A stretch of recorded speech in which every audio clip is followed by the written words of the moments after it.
students, hope you all are doing well. Previously આપણે તમારું unit 1 એમ ચેપ્ટર 1 ધ એન્ટરપ્રિન્યોરની અંદર આપણે leadership style as well as leadership innovation and entrepreneur and risk management and entrepreneur આવી વસ્તુ આપણે ડિસ્કસ કરી હતી. Then we had move to the particularly difference of entrepreneur and manager. આપણે એન્ટરપ્રિન્યોર અને મેનેજર વચ્ચેનો ડિફરન્સ જોયો, બરાબર. એની અંદર આપણે ઘણી બધી વસ્તુ જોઈએ કે મેનેજર હોય એ પોતાના ગોલ્સ જે છે એના ઉપર ક્યારેય ફોકસ ના કરતા હોય, બરાબર. અધર દેન ધેટ એના પોતાના કોઈ ગોલ ના હોય, એ ઇન્સ્ટિટ્યુશન કે એ જ રીતે બિહેવ કરતો હોય, બરાબર. એવી વસ્તુ આપણે ઘણી બધી આમાં જોઈએ. એન્ટરપ્રિન્યોર હોય એ મિસ્ટેકમાંથી લર્ન કરીને પછી આગળ વધે, મેનેજર હોય એ મિસ્ટેકને અવોઇડ કરી દે. અને તમામ વસ્તુ આપણે સ્ટડી કરી. હવે તમારું આ ચેપ્ટરના લાસ્ટ પાર્ટની અંદર ફરી પાછા આપણે બે ડિફરન્સીસ સ્ટડી કરીશું, entrepreneur and intrapreneur as well as insurable risk and non insurable risk. But before discussing entrepreneur and intrapreneur, you have to understand the concept of intrapreneur. આપણે ઇન્ટ્રાપ્રિન્યોર જે છે એનો કન્સેપ્ટ સ્ટડી કરવો પડશે, કારણ કે ડિફરન્સ સમજવા માટે તમને ખબર તો હોવી જોઈએ ને. અત્યારે તો તમને ખ્યાલ છે કે ભાઈ એન્ટરપ્રિન્યોર કોને કહેવાય, બટ તમને આઈડિયા નથી કે ઇન્ટ્રાપ્રિન્યોર કોને કહેવાય. માર્કેટની અંદર અત્યારે સૌથી સારો અને સૌથી વધારે ઇમર્જિંગ કન્સેપ્ટ હોય એન્ટરપ્રિન્યોરશિપના કન્ટેક્સમાં તો એ છે ઇન્ટ્રાપ્રિન્યોર. હવે તમને પ્રશ્ન થાય કે મેડમ શું ડિફરન્સ શું બંને વચ્ચે? What is the difference between entrepreneur and intrapreneur? બંને વચ્ચે એવો તો શું ડિફરન્સ છે કે આપણે બે વસ્તુને ડિફરન્સમાં લઈએ છીએ અને આ નવી વસ્તુ ભણીએ છીએ? So let us discuss how they are treating the word intrapreneur અને કેવા લોકોને એ લોકો ઇન્ટ્રાપ્રિન્યોર કહે છે, બરાબર. અધર દેન દેટ એ બી જોઈએ કે શું હટકે છે ઇન્ટ્રાપ્રિન્યોરની અંદર than the entrepreneur. Fine, let us discuss શું કહેવા માંગે છે. ફર્સ્ટ કે છે the term intrapreneur originated from America in late 70s, બરાબર. 1700ની સાલમાં, 1700ના અમુક પાછલા વર્ષોમાં એટલે કે 1790, બરાબર. 1790ની સાલ પછીથી જે કાંઈ પણ આવ્યું હશે 1760, 70 એવી રીતે લેટ 70sની અંદર જે કાંઈ પણ ઇમર્જિંગ કન્સેપ્ટ હશે એન્ટરપ્રિન્યોર, એની અંદર એક વર્ડ આવ્યો ઇન્ટ્રાપ્રિન્યોર. તો આમાં તમને એવું કહે છે કે ઇન્ટ્રાપ્રિન્યોર શબ્દ જે છે એ અમેરિકામાં લેટ 70sની અંદર ઓરિજિનેટ થયો હતો. શું કહે છે તો કે સેવરલ સિનિયર એક્ઝિક્યુટિવ્સ, ઘણા બધા એવા મોટા મોટા એક્ઝિક્યુટિવ્સ હતા, મોટી જે છે એ કોર્પોરેશન્સના, બરાબર. Executives in big corporations in America left there jobs to start there on small business because the top bosses in their corporations were not receptive to their innovative ideas. બરાબર. ઇન્ટ્રાપ્રિન્યોર કોને કહેવાય, કોને આ લોકોએ કીધું છે તો કે 70sની સાલમાં, 80sની સાલમાં અમેરિકાની અંદર ઘણા એવા મોટા મોટા એક્ઝિક્યુટિવ હતા. એટલે તમે કેમ કંપનીની અંદર મેનેજર લોકોને જુઓ છો, મેનેજિંગ ડિરેક્ટર લોકોને જુઓ છો, બરાબર. તો સિમ્પલી શું કહે છે તો કે એવા લોકોએ જે છે એ પોતાની જોબ છોડી અને પોતાનો નાનો એવો બિઝનેસ સ્ટાર્ટ કરવાનું વિચાર્યું. શું કામ? વાય શું કામ એવી જરૂરિયાત પડી? તો એમ કહે છે કે ભાઈ એના જે કોઈ પણ બોસીસ હતા, બરાબર, એની અપર ઓથોરિટી તો હોય ને, આજે મેનેજર છું, જનરલ મેનેજર, તો મારી અપર ઓથોરિટીમાં મેનેજિંગ ડિરેક્ટર ઓર સીઈઓ આવે, બરાબર. તો એની અપર ઓથોરિટી જે છે એ એના આઈડિયાઝને એક્સેપ્ટ નથી કરતી. Not so acceptable. શું કામ?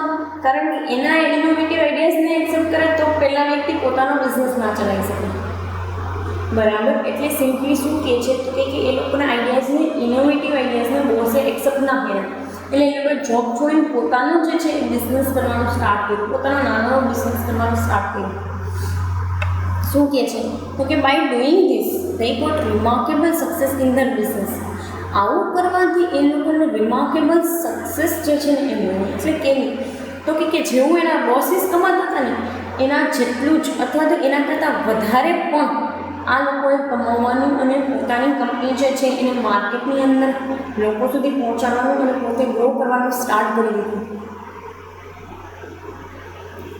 ફાઇન.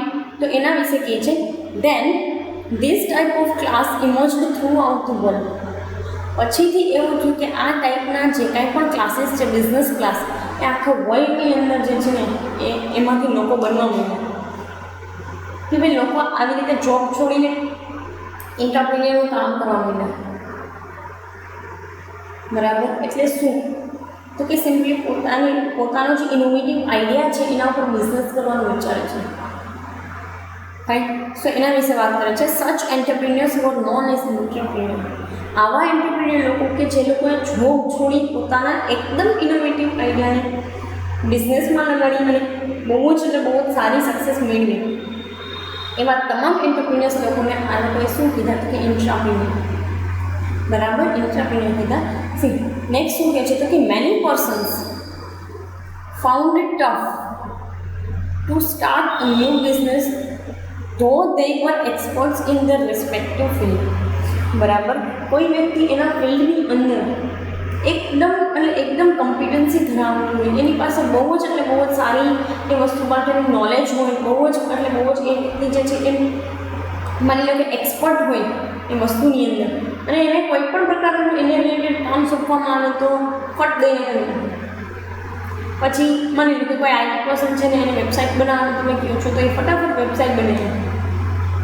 તમે એને કોઈ પણ એપ્લિકેશન રિલેટેડ કામ આપો છો તો ફટાફટ એ કામ કરી નાખે. કોઈ વ્યક્તિની અકાઉન્ટ્સમાં માસ્ટરી હોય તો એ વ્યક્તિને તમે અકાઉન્ટ્સ જે છે એને તમે ઓડિટ કરવાની એ બધું કરવા માટે આપણને ફટાફટ તમારું કામ કરી દો. શું કામ? તો દે આર એક્સપર્ટ. બટ આની અંદર એવું કહે છે કે ઘણા લોકો જે છે ને એ પોતાના ફિલ્ડની અંદર કામ કરવામાં ડરતા હોય છે. શું કામ? કારણ કે એ લોકોને કોન્ફિડન્સ ના હોય કે ભાઈ હું આ કામ કરીશ તો મને સક્સેસ મળશે. કોઈ બી બિઝનેસ ચલાવવા માટે તો છે ને you need some of the other kind of strength, inner strength. તમારે બિઝનેસ ચલાવવા માટે છે ને એક તો પહેલી વસ્તુ તો તમારી પાસે ફેલિયર જે છે ને એને ફેસ કરવાની તાકાત હોવી જોઈએ. ફેલિયર ફેસ કરો છો તો પછી એ ફેલિયર ફેસ કર્યા પછી પણ તમે એ બિઝનેસને કેવી રીતે ગ્રો કરવાનો, કેવી રીતે લઈ જવું, કેવી રીતે લોકો સુધી પહોંચવું, મારા એની યુઝર્સ ઓર એની કન્ઝ્યુમર્સ સુધી મારે કેવી રીતે પહોંચવું, how to do all this things. તો એ વસ્તુ માટે છે ને તમારે બહુ જ સેલ્ફ કોન્ફિડન્સ હોવો જરૂરી છે, તો જ તમે બિઝનેસ ચલાવી શકો. And this is the very normal phenomena. કોઈ બી વસ્તુની અંદર તો હું તમને બિઝનેસની ખાલી વાત કરું છું. કોઈ બી વસ્તુની અંદર તમારે આ કોન્ફિડન્સની એઝ વેલ એઝ તમારે સેલ્ફ મોટિવેશનની નીડ હશે. ફાઇન. સો એને રિલેટેડ તમને વસ્તુ કહે છે. સી નેક્સ્ટ શું કહે છે કે એ લોકો એટલા બધા એક્સપર્ટ હોવા છતાં એ લોકો છે ને ડરતા હતા. પોતાના ફિલ્ડની અંદર એક્સપર્ટ હોવા છતાં બિઝનેસ કરવાથી ડરતા હતા. શું કામ? તો કે ભાઈ બિઝનેસ કરી લઈએ છીએ પછી હાથમાં કાંઈ ના વધે કે ડર લાગે કે ભાઈ હવે એક તો નોકરીએ જતી રહે અને હવે બિઝનેસ સક્સેસફુલ નહીં ચાલે તો શું કરશું. ફાઇન. સો એમ એની અંદર કહે છે. સી આગળ શું કહે છે? This we can say that a new breed of entrepreneurs in large organizations are called intra-corporate entrepreneurs or intrapreneur. બરાબર, એક તમને વસ્તુ આપેલી છે કે કોઈ ન્યૂ બ્રીડ એટલે તમને એક વસ્તુ કહી દઉં કે કોઈ પણ વસ્તુની જાત હોય ને, જાત આપણે કેમ તમે ઘઉં જોયા છે, ઘઉંમાં કેમ તમે એમ કે ભાલિયા ઘઉં, ટુકડા, સોનેરી ટુકડાને એ રીતે અલગ અલગ લોકવનની એ રીતે અલગ અલગ જાતિ છે ને ઘઉંની, જેને આપણે બ્રીડ કહીએ છીએ. સો બ્રીડ એટલે અલગ અલગ જાતિ. આ લોકોનું કહેવું એમ છે, હા, જ્ઞાતિની વાત નથી થતી, જાતિની વાત નથી. રાઈટ. સો શું કહે છે તો કે આવા અલગ અલગ લાર્જ ઓર્ગેનાઇઝેશન્સની અંદર આવા ઘણા લોકો હશે કે જેને પોતાનો બિઝનેસ સ્ટાર્ટ કરવો હશે. બરાબર. તો શું કહે છે? A new breed of entrepreneurs in large organisations. બરાબર, એક નવી બ્રીડ લાર્જ ઓર્ગેનાઇઝેશનની અંદર જે છે એને ઇન્ટ્રા કોર્પોરેટ એન્ટરપ્રિન્યોર્સ કહેવાય છે, ઓર ઇન્ટ્રાપ્રિન્યોર કહેવાય છે કે જે લોકોની પાસે પોતાની પાસે ઇનોવેટિવ આઈડિયા છે ને એ આઈડિયા થ્રુ એ લોકો કામ કરવા માંગે છે. બરાબર, એ આઈડિયા જનરેશન થ્રુ એ લોકો પોતાનો બિઝનેસ કરવા માંગે છે. So they are known as the intrapreneur. Fine. Let us discuss it further. શું કહે છે તો કે many of them have succeeded and created threat for companies which they left a few years ago. બરાબર, આમાંથી ઘણા લોકો તો એવા છે કે જે લોકો એટલા બધા સફળ થઈ જાય છે, એટલા બધા સક્સેસફુલ થઈ જાય છે કે ભાઈ એણે જે કંપની છોડી હતી એના માટે જ પોતે જે છે ટફ કોમ્પિટિટર બનીને ઊભા રહ્યા છે. બરાબર. તો કહેવાનો મતલબ એવો છે કે જો તમારી પાસે આઈડિયા છે અને એ આઈડિયા ઉપર ચાલવાની તાકાત છે તો you can go for the business. Fine. એ જ મેનની અંદર કહે છે કે ભાઈ એ લોકો ટફ કોમ્પિટિટર, એ કંપની કે જે કંપનીને છોડી દીધી હતી એ કંપની તે પોતે ટફ કોમ્પિટિટર સાબિત થઈ. Fine. So that is the thing. Next આપણે શું કહે છે તો કે the new class of entrepreneurs is got intrapreneur. આવો ક્લાસ જે કંઈ પણ હોય છે બરાબર, કે જે લોકો આટલા સક્સેસની અંદર કામકાજ કરતા હોય અને એના આઈડિયાને લોકો ફ્રૂટફુલ બનાવવા માટે ગમે તે જે છે એ મહેનત કરવા માટે રેડી હોય. ફાઇન. તો એ લોકોને ઇન્ટ્રાપ્રિન્યોર કહે છે. સી નેક્સ્ટ શું કહે છે the word intrapreneur is used for those person who leave their present jobs for earning more. બરાબર. ઇન્ટ્રાપ્રિન્યોર વર્ડ જે છે એવા લોકો માટે યુઝ થાય છે કે જે લોકો પોતાની કરંટ જોબને છોડી દે અને પોતાનો બિઝનેસ સ્ટાર્ટ કરવાનું વિચારે છે કે જેમાં એ લોકોને વધારે અર્નિંગ મળે. Fine. So this is all about the particular intrapreneur. લાસ્ટમાં તમને શું કહે છે intrapreneur class of people implements new production technique, new products and services. સીધી વસ્તુ છે. ઇન્ટ્રાપ્રિન્યોર આવે ને, ઇન્ટ્રાપ્રિન્યોર વ્યક્તિ એવું હોય કે એની પાસે ઇનોવેટિવ આઈડિયા હોય તો જ એ પોતાની જોબ છોડવા માટે તૈયાર હોય ને, કારણ કે એની અંદર ફ્રૂટફુલનેસ દેખાતી. અને જ્યારે માર્કેટની અંદર આવા ઇન્ટ્રાપ્રિન્યોર્સ લોકો આવે ને ત્યારે તમે જોજો કે એ લોકો પ્રોડક્શનની અલગ અલગ ટેકનિક્સની આવતા હોય કે ભાઈ તમે વિચાર્યું ના હોય ને એની મશીનરીથી એ લોકો પ્રોડક્શન કરતા હોય. તમે જોવા જાઓ, તમે કોઈ બિઝનેસને વિઝિટ કરવા જાઓ, કોઈ ઇન્ડસ્ટ્રી વિઝિટ કરવા માટે જાઓ તો તમને આઈડિયા આવે કે ઓહો આવું બી મશીન હોય અને આવું બી કામકાજ થાય છે મશીનની અંદર. અને એના પછી તમને એ આઈડિયા આવે કે આ મશીન બનાવવાની કંપની કઈ હશે. Fine. So you can get sum knowledge. તો તમે જ્યારે બી આવી કંપનીની અંદર જાઓ છો ત્યારે તમને અમુક ટાઈપની નવી વસ્તુઓ શીખવા. તો નવી પ્રોડક્શન ટેકનિક અને નવી પ્રોડક્ટ માર્કેટની અંદર એવી બધી new features, new innovative features and services. બરાબર. ઘણી વખત સર્વિસીસના કેસમાં ઘણી સારી છે. આ જે કંઈ પણ તમે જુઓ છો બરાબર, હમણાં થોડાક ટાઈમ પહેલાં ચાલ્યું Swiggy and Zomato. This is the creation of service. બરાબર. ઇનોવેટિવ સર્વિસ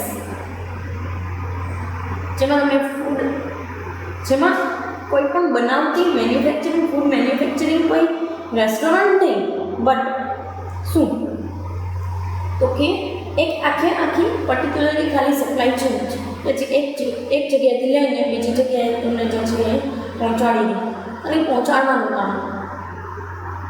સો ફૂડ ડિલિવરી ચેઇન જે છે એ લોકોએ સ્ટાર્ટ કરી.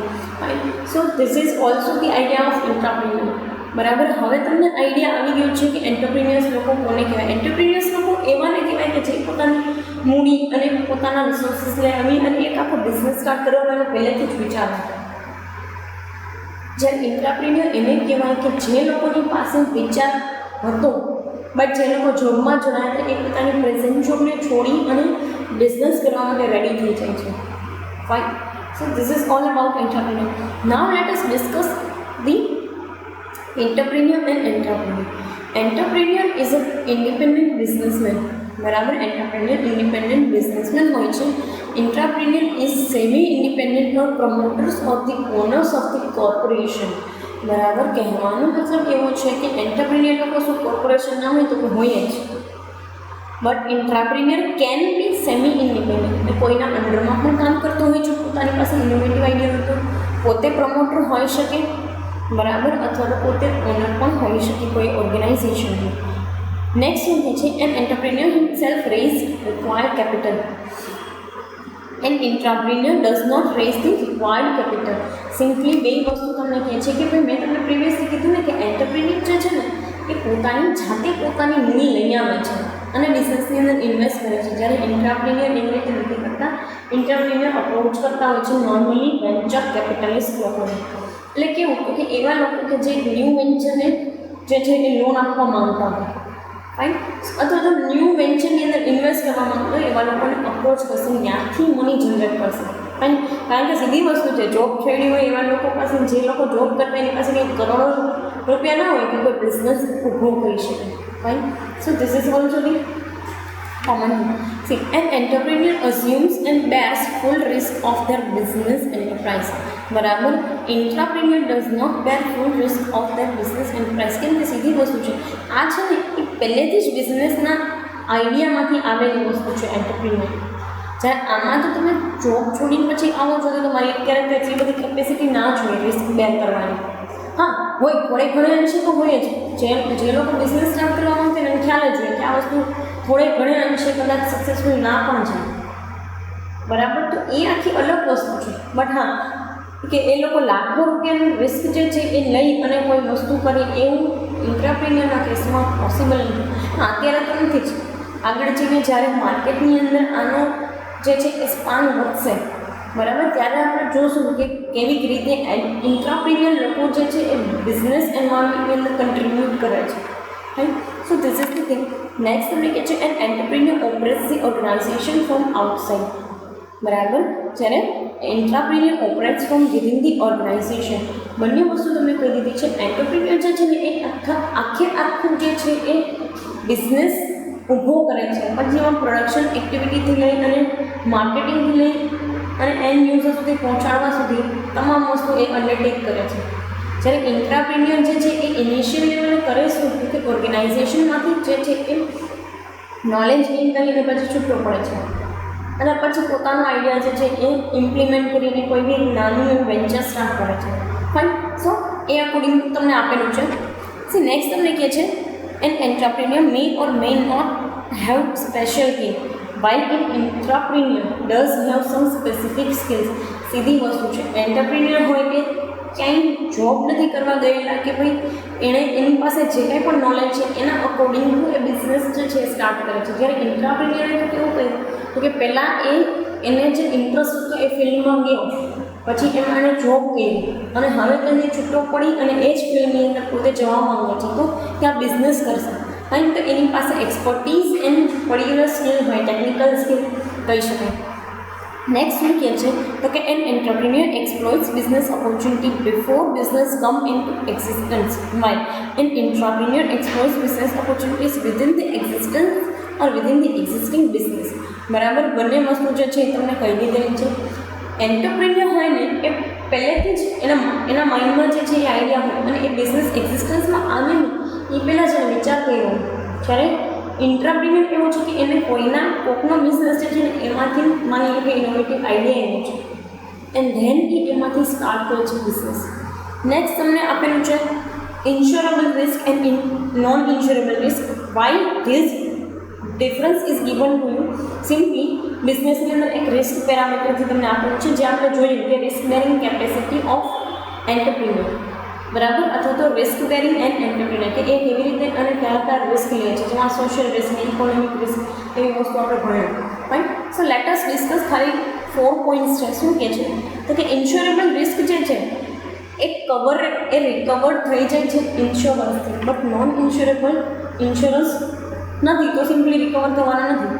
અને ઘણી વખત ઇન્સ્યોરન્સ હોય તો ઘણી વખત એવું હોય તમે છે ને સાઈન હશે કે ભાઈ આટલો માલ બળી ગયો, ગોડાઉનની અંદર માલ રાખ્યો તો આટલો માલ બળી ગયો, તો એમાં છે ને અમુક લિમિટ સુધી જ એ લોકો તમને જે છે એના ઉપર ઇન્સ્યોરન્સ તમને મળતું હોય, જેમાં તમે સાઈન પણ હશે કે 70% જે છે એની અમાઉન્ટ તમને રિસીવ થઈ અને 30% તમે લોસ તરીકે જવા દીધા. આવું તમે 12th સ્ટાન્ડર્ડની અંદર બી કરતા કે ભાઈ ગોડાઉનમાં માલ જે છે એ બળી ગયો અને એના બદલામાં તમે જે છે એ તમને 70% જે છે એનું મળ્યું, એ રિસ્ક ઉપર તમને પૈસા મળ્યા ને 30% ના મળ્યા તો તમે જવા દેજો. તો એ 30% જે કાંઈ બી છે એ નોન ઇન્શ્યોરેબલ કે આ ઉપર તો તમને એટલીસ્ટ ઇન્સ્યોરન્સનું ભલે પ્રીમિયમ ભર્યું છે that is completely okay, but તમને એના ઉપર કોઈ પણ પ્રકારનું ઇન્સ્યોરન્સ જે છે એ મળતું નથી. સી નેક્સ્ટ તમને કહે છે an entrepreneur gets relief from liability of risk. આમાં લાયબિલિટીમાંથી તમે નીકળી શકતા નથી, સીધી વસ્તુ છે. ઇન્શ્યોરેબલની અંદર તમને આખું મળી જાય 100% તો સીધી વસ્તુ છે, તમારું નુકસાન ભરપાઈ થઈ જાય છે. નથી મળતું તો પછી એ નુકસાન તમારે ભોગવવાનું as a businessman, and that is the really normal phenomena. See next તમને કહે છે such risk can be known in advance and such risk can not be known in advance. Insurable risk જે છે એ એડવાન્સમાં તમને ખ્યાલ પડી જાય છે, નોન ઇન્શ્યોરેબલમાં ખ્યાલ નથી પડતો. હવે આની પાછળ તમને એક એવું રીઝન આપેલું છે કે ભાઈ શું કામ ખબર ના પડે તો એક વસ્તુ તમને એ કહી દો કે ઇન્સ્યોરેબલ હોય કે નોન ઇન્સ્યોરેબલ, એ તો તમે જાઓ ને કંપની પાસે ઇન્સ્યોરન્સવાળા પાસે, ત્યારે જ તમને ખબર પડે. હા, તમને એવું લાગતું હોય કે વાંધો નહીં 100% તમને એના ઉપર રિકવર મળી જશે, તો that is completely okay, fine. But નથી મળતું, so you can't do anything from your side. લાસ્ટમાં તમને કીધું છે કે ભાઈ રિસ્ક જે છે એના કોમ્પિટિટર જે છે એની અંદર તમને ઇન્સ્યોરેબલ રિસ્કની અંદર એવી કોઈ વસ્તુ થતી હોય કે ભાઈ જેનાથી તમારા કોમ્પિટિટર્સથી તમને નુકસાન પડતું હોય તો વાંધો નહીં, તો ઇન્સ્યોરેબલ રિસ્કની અંદર તમને એનું રિકવર મળી જાય છે. નોન ઇન્સ્યોરેબલની અંદર ગમે એવું કોમ્પિટિટર સાઇડથી તમારા ઉપર થ્રેટ છે, તમને એના ઉપર કોઈ પણ પ્રકારનું કવરેજ મળતું નથી. Fine, this is the very basic. બીજી એક વસ્તુ તમને કહી દઉં કે અહીંયા તમારું યુનિટ 1 એનું ચેપ્ટર 1 જે છે એ કમ્પ્લીટ થાય છે, બરાબર. તો ફર્ધર ડિસ્કશન જે કાંઈ પણ છે એ આપણે આગળના ટાઈમ પીરિયડની અંદર ડિસ્કસ કરશું. અત્યારે અહીંયા સુધી રાખો. Thank you so much.